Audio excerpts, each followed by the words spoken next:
Hello and welcome everyone to another Let's Play with the developers. My name is Raycoms. Thank you for waiting. We will start today with a small guide again, and that is exactly how will we create a custom style that will be world generated. So we can't use the usual tools we're using for style building, because now we have to use the tools that Mojang provides for us. So the first step is you want to define which buildings you want to have in the world gen.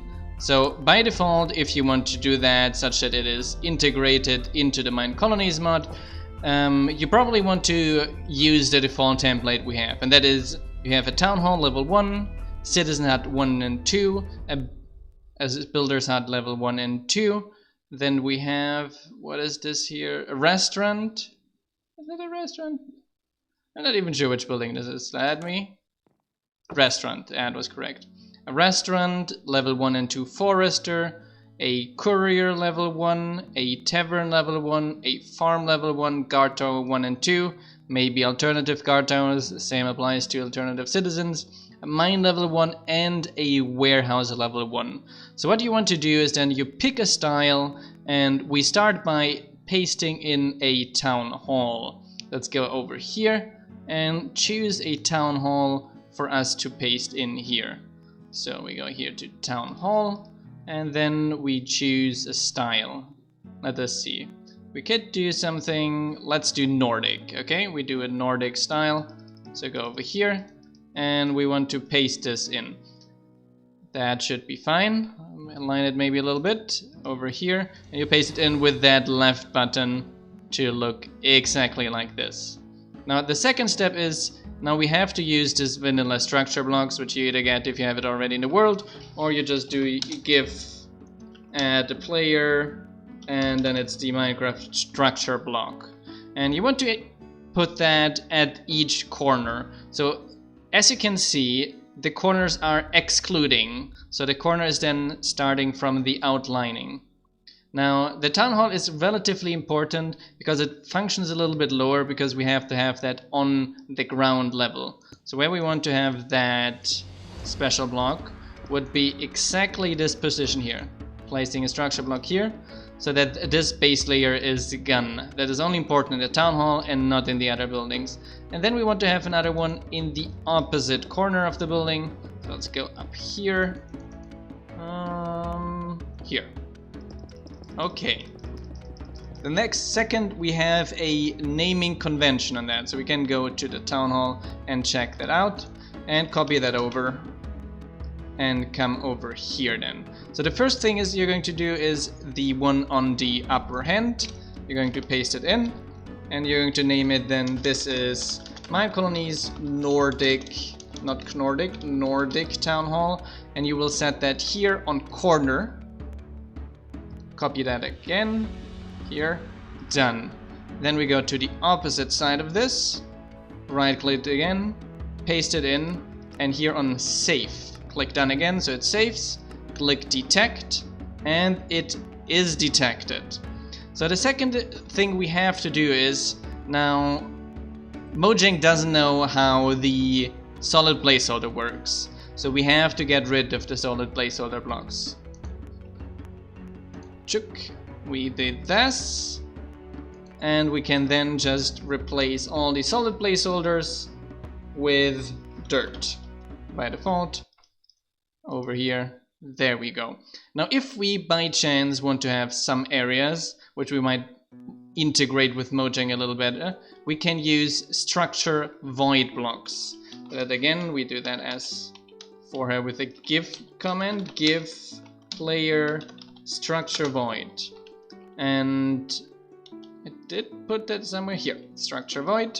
And now there's a second thing, and we can here click detect, show invisible block is done. So that shows us all the air blocks. And now we can define blocks that we would be fine if there's something else at this position. So that, for example, allows integrating with the environment a little bit better. Let's take a few positions here. That should, just as an example.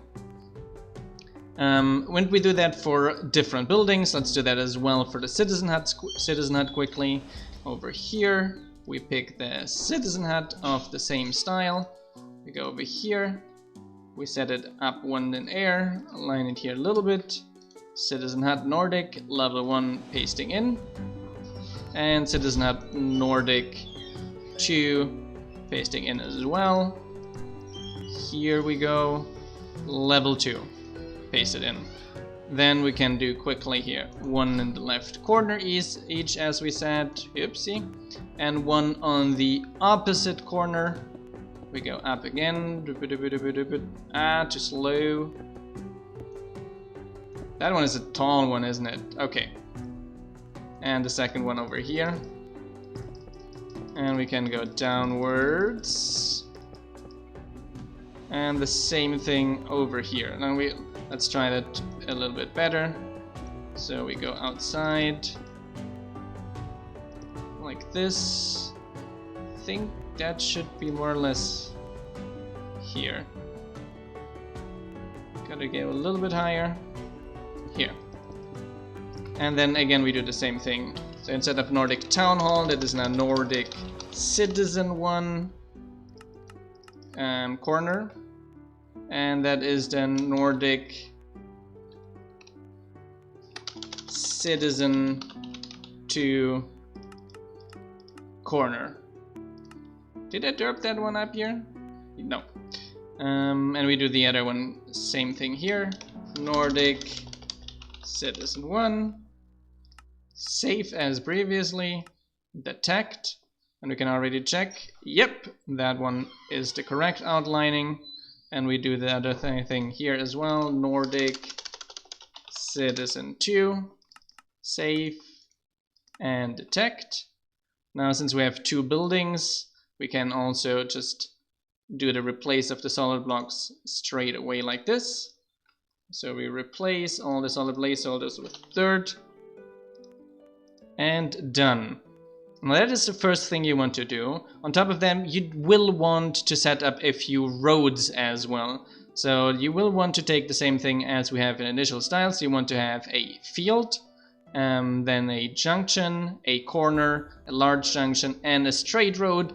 And if you're really into it, you can also put a nice park, which gives it the style a nice effect. So we will copy over one of these roads only as an example. In practice, if you want to make a full style, you wouldn't want to have one of each of the roads. We copy that over quickly. And here we go. We copy also our road in. Done. So the road has the same thing as we saw there, but instead of Caledonia Road again, this is Nordic Road, first corner.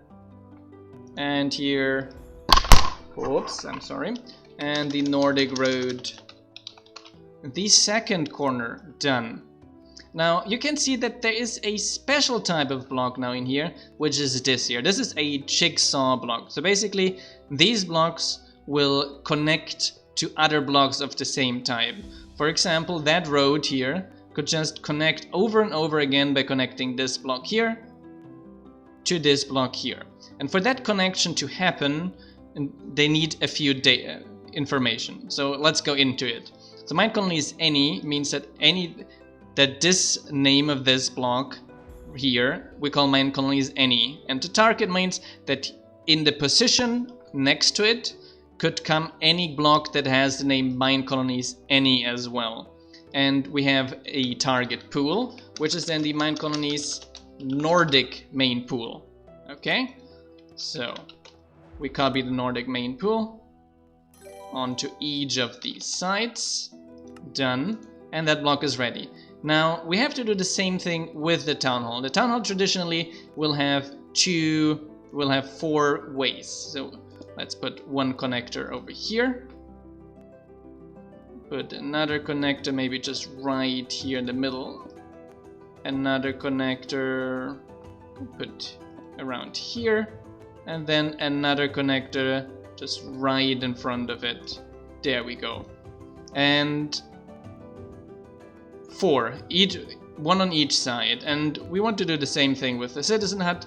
And traditionally I like to do the things set up step by step. So what I do is I first paste in all the buildings, then I replace all the solid placeholders with dirt, then I put the void blocks everywhere, whether either the non-solid placeholders, the normal placeholders, or when I want to additional integrations.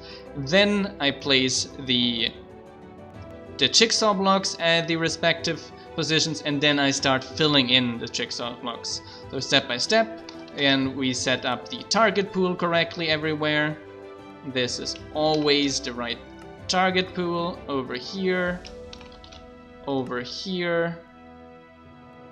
and over here. And the same thing with the citizen hut.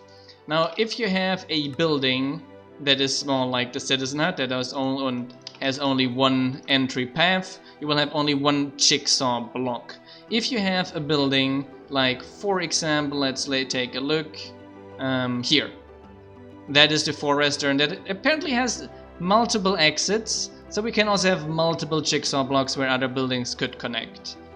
Now in the case of our citizen hut here, there's obviously only one front and only one entrance, so we only have one jigsaw block as well.